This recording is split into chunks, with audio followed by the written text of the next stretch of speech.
If you're looking to set up green screen and virtual backgrounds in Zoom for your speech therapy activities, then you've come to the right place. I'm going to tell you everything you need to know about getting set up for your sessions all in one video. Let's get started.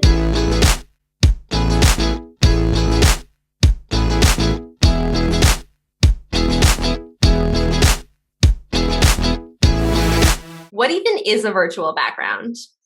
A virtual background is a feature you can use to display an image as your background during a meeting. So Zoom is going to use some special technology to find the difference between you and what's behind you in the room, and then replace that with something that's a little more fun.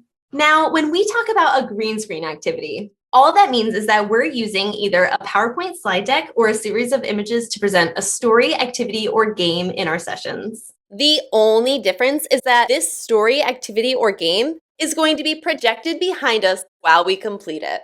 So you might be thinking, what's so great about that? Well, so many things, but I'll get to that at the end of this video. Now, let's talk about equipment and materials.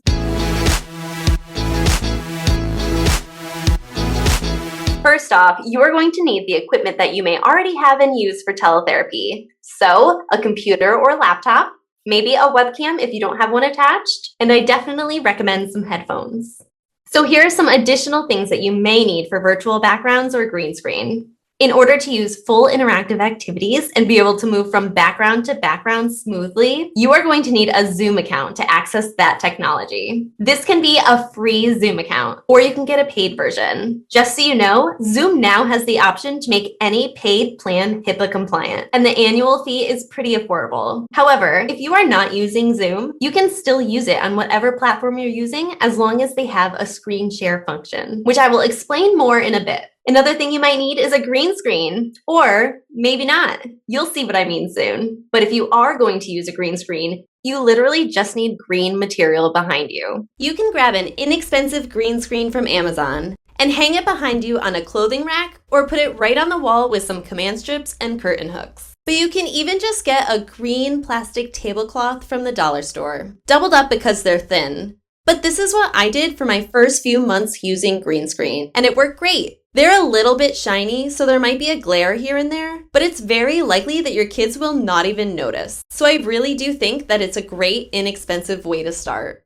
With whichever material you decide to use, I highly recommend getting some extra material to cover the back of your chair. That way, your chair can disappear so that it doesn't block the backgrounds behind you. You may also want some additional material to cover your body for the floating head tricks. And finally, you are going to want some good lighting. A simple fix to a bad lighting situation is to try a ring light on the desk in front of you and avoid having any lights behind you. All of the materials that I use are linked in the description below. Now that we've talked about the technology, equipment, and materials that we need, we can jump into how to actually load up these activities to use during our sessions.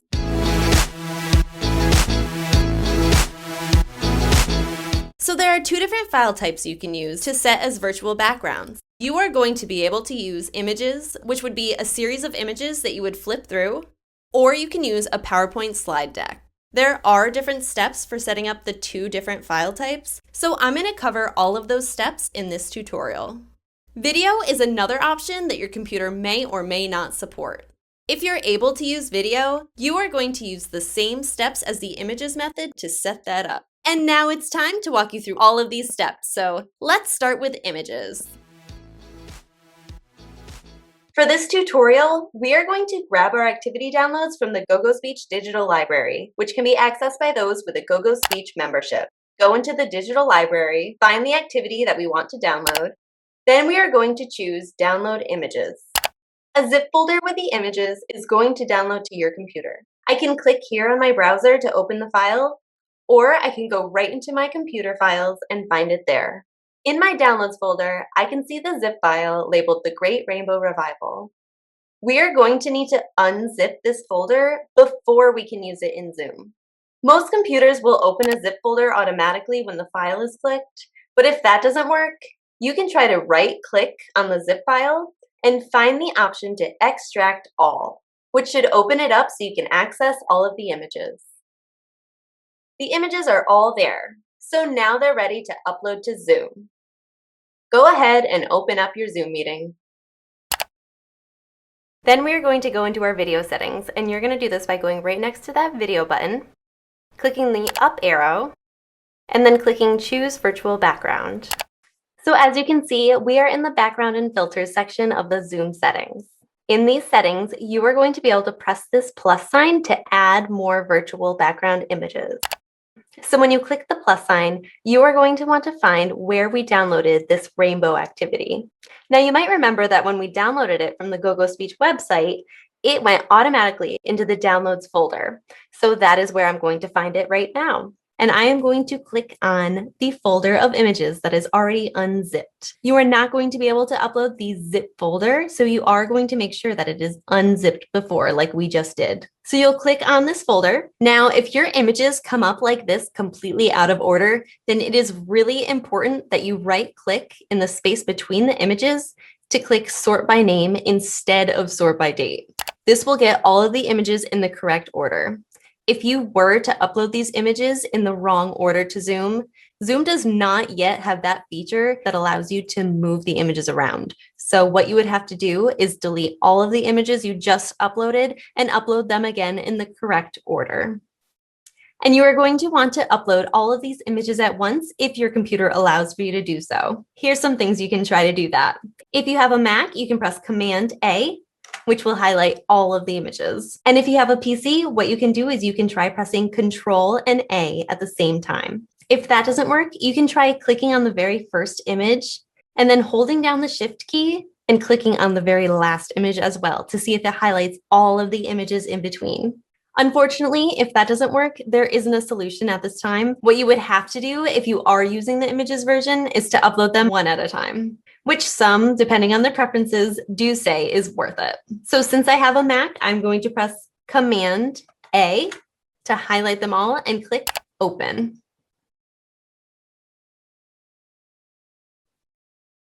And now all of my images are loaded into Zoom. Now remember when I said that you may need a green screen or not? This is what I mean. Right now, I'm actually using the technology in Zoom that doesn't require a green screen. This box that says I have a green screen is actually unchecked. So this is what it might look like if you are using the activities without a green screen. So yes, it does work. You do not need a green screen. However, you might notice that the clarity is not as great. With this technology, it's a little bit harder for the system to detect the difference of you and what's behind you. So you're not going to get as clear of a picture as you can see. Also, if you are reaching to the side, your arm might disappear or fade in and out. So you're just not going to get as good quality using this feature. However, it definitely does work. Now, since I do have a green screen, I'm going to check that box to use that feature. Now you can see that the quality is a lot better. The technology was able to cut out my fingers from the background almost seamlessly. Now I'm able to point to the sides and all of my body parts stay intact. So yes, you can use virtual backgrounds without an actual green screen, but I do highly recommend using one. Now what you see on the screen right now is actually exactly what you're going to look at during your sessions. You are going to have the child's meeting window on the left side of your screen, and then you're going to have your settings window up on the right side. This way, you are going to be able to move through the backgrounds quickly and efficiently as you progress through the activities. And you can do this by clicking the right arrow key to go to the next slide. In order to be able to use these arrows, though, you have to make sure that the last thing you clicked into was the settings window. So let's say maybe you clicked over to the child's window to resize it. I'm clicking the right arrow and it is not going anywhere because the last thing I clicked was the meeting window. You are going to have to go back to the settings window to click on the slide that you're on in order to be able to use the arrows again. So I clicked on the slide, now I'm able to use these arrows. So here's a better example of what it might look like with a child actually in the meeting with you. So you might be small up at the top of the meeting screen, and then the child can be big on the bottom. If you find that your image is a little bit fuzzy, you can try using the color selection tool. This tool can be found at the bottom right corner of your picture on the settings window. So you can click that little oval and then click somewhere in your background to tell Zoom which color and shade you want them to remove and replace with the images. There are also video filters in the next tab if you want to get creative with some additional accessories. If I need to look at myself during the meeting, I will use the screen on the right in the settings window. You may need to look at yourself on the screen if you're interacting with the backgrounds. So for an example, I might need to move my hand over to the pot of gold to pretend to drop something in. Now, just so you know, that wasn't that easy for me to find that pot of gold with my hand because I am not mirroring the image. So you can see there is another checkbox at the bottom. I am going to check that box so that I can mirror the screen. And that way it makes it super easy to know which way to point and to know exactly where to put your hands. Now the image is flipped and it is so much easier for me to know exactly where to go when I'm interacting with the backgrounds. Another fact about using this feature is that when you have your screen mirrored, it is not mirrored for your kids. So if you're using a background with any text on it, your kids are actually going to see it the correct way. The awesome thing about using images is that once you upload those images to your Zoom settings, they are going to be there whenever you have a session. So it's really easy to pull up your virtual background settings and click into the images to start an activity. One last thing I wanted to mention about using the images method, you are not able to resize the settings window at this time. It does take up a lot of space on the screen, so this is a feature that we do hope Zoom fixes soon. So now that we have the images version down, I'm going to show you how to do it with PowerPoint. But before we do this with PowerPoint, you're going to want to take a look at that checkbox at the bottom and make sure that you have the appropriate box checked. So if you do have a green screen behind you, you're going to want to check that box in order to use that green screen feature while you're using the PowerPoint version. So it's time for PowerPoint. You are going to exit out of these settings because you are not going to need the settings window up in order to use the PowerPoint. As you can see, we are back in the GoGoSpeech website. We're going to click back on this activity, and instead we're going to download the PowerPoint this time. The PowerPoint is loading up. Now that we have the PowerPoint downloaded to the computer, it is ready to use in Zoom. So I'm going to go back to my meeting and we're going to follow some different steps. Instead of going into settings, we are actually going to use the screen share function. So you're going to go into your meeting and click on share screen. Then you're going to see the advanced tab at the top and click there. In the advanced settings, you are going to see an option to click slides as a virtual background. This is the feature that we are going to want to use in order to get that PowerPoint projected behind us. So you click slides as a virtual background and then click on the share button. This will bring you to your files. You may need to get to the downloads file or wherever your computer may have saved the PowerPoint activity. Here I'm able to find the Great Rainbow Revival PowerPoint. So I will click there and click open to open it up. Now, PowerPoint is going to take a moment to prepare these slides and get them ready for use. Once they are all loaded up, you should see yourself in front of the backgrounds. You're right, I'm a lot smaller than I was with the images version, but you are able to take your screen and adjust the corners to make yourself bigger. You can, however, keep yourself small for certain activities. You just won't be able to reach outside of the box. If you're having trouble moving the corners to expand your image size, you may need to click these 3 dots next to the page numbers. Here you can click on Resize My Video. You may notice that when we use this PowerPoint version, we're not able to see the child's face very clearly because they're going to be in a small box. This makes it pretty difficult to check on their oral placement for speech sounds. However, you are able to have just one window up, which is ideal for people with smaller screens. Just like the images version, you are not going to be able to use the arrow keys unless you're clicked into the appropriate window. For the PowerPoint version, you need to be clicked into the meeting window this time. I recommend clicking into the space around your picture in order to be able to use those arrows.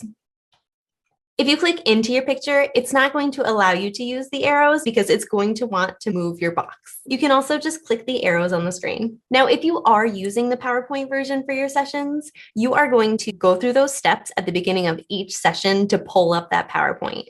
This is different from the images method where they are just loaded up and ready to go. Another thing about using PowerPoint is you are not able to mirror your screen. So if you are trying to be interactive with the backgrounds, it might just be a little more difficult to get that accuracy that you would mirroring the screen. Now, a lot of people do use the PowerPoint version if their computer doesn't allow them to upload images all at once. One last thing about using the PowerPoint version is that you're not able to see what happens next. This is different from the images version where you will have the settings window up on the right side of your screen so that you can view all of the images of the entire activity to see what happens next and to jump around to different parts of the activity. So, which method should you use, images or PowerPoint? I personally like using the images for most of my sessions because of some of those features that I talked about in this video. However, a lot of people like using the PowerPoint too. I strongly encourage you to try both ways and see which way works best for you because everyone has their preferences. Another thing you might want to do is make sure that all of your green screen activities are stored in a safe place and easy to find. So once you download your activities, you can drag them over to a green screen activities folder that you make for yourself and put it on your desktop. This way they are all in one spot and they won't get lost with your other files on your computer. So now I'm going to show you how you can set up virtual backgrounds even if you're using a different platform such as Google Meet to meet with your kids. So first you are going to open up a Zoom meeting with yourself. I have a recurring meeting saved to my Zoom, so it's always ready and available for me to start. This meeting is locked and secure so no one else can join. The first thing that you need to do is set up either the images or the PowerPoint in Zoom using the steps we just learned. So I already have all of my images set up in Zoom, and I have my settings window up on the right side of the screen. I'm going to move the big window out of the way because we do not need that in the center of the screen. Now we can pull up our Google Meet window. You can click on the video button on the Google Meet to turn off that video because the student is not going to need to see you twice. We can click Join Now, and we are now connected with the student in Google Meet. However, the student is not able to see you yet. We need to click Present Now at the bottom, present a window, choose the Zoom meeting window, then click Share. Now the child is able to see you big on the screen with the backgrounds behind you. You can hover over the child's video and click the Pin button to pin their video on the screen. Now this is exactly what it should look like on your screen. You are going to see the child's video on the left side of the screen, and you will have your images on the right side of the screen. This way you can easily go through your images to progress through the activity. And this is what it's going to look like from the child's view. They are going to see you big on the screen with the backgrounds behind you because that is the window that you're sharing with them. You can also use the PowerPoint version to share your virtual background in Google Meet. However, the child is going to see your entire Zoom window. So they're going to see you clicking through the slides, and they're also going to see a second image of you at the top of the screen. Now you know. We have the steps, we have the technology, and keeping your kids engaged like this and having fun doing it is going to be so much less draining than having to drag through your sessions trying to get your kids' attention. Which brings us back to the beginning question. What is so great about using virtual backgrounds? Well, you can bring the activities to life, go on magical adventures, interact with really fun characters, reveal all sorts of magical surprises, and just so much more that will keep your kids at the edge of their seats. The child is able to see their therapist on the big screen with the activity. You can play all day, and guess what? The child is going to be looking at you because you are the activity. It's all about interactions when you're the center point of the child's view, and you're able to showcase your reactions, your facial expressions, your body gestures. And while this can be incredible for getting the best engagement from our kids, it is also so amazing for the many of our kids working on social language skills. Your speech models are going to be 10 times bigger than they would be if you were just sharing your screen. I am sure you can just imagine how helpful that will be for not only our speech sound kids, but for any of our kids with hearing loss who use lip reading as visual supports. Child engagement leads to therapy success, which leads to a confident clinician, which is what we should all be, right? So what are you waiting for? Head to gogospeech.com right now to join our mailing list, get our free activity, and start using the skills you just learned. If you like this video, make sure to press the red button below to subscribe to our GoGo Speech YouTube channel and find us on Instagram and Facebook at GoGo Speech. Go now, and we'll see you soon.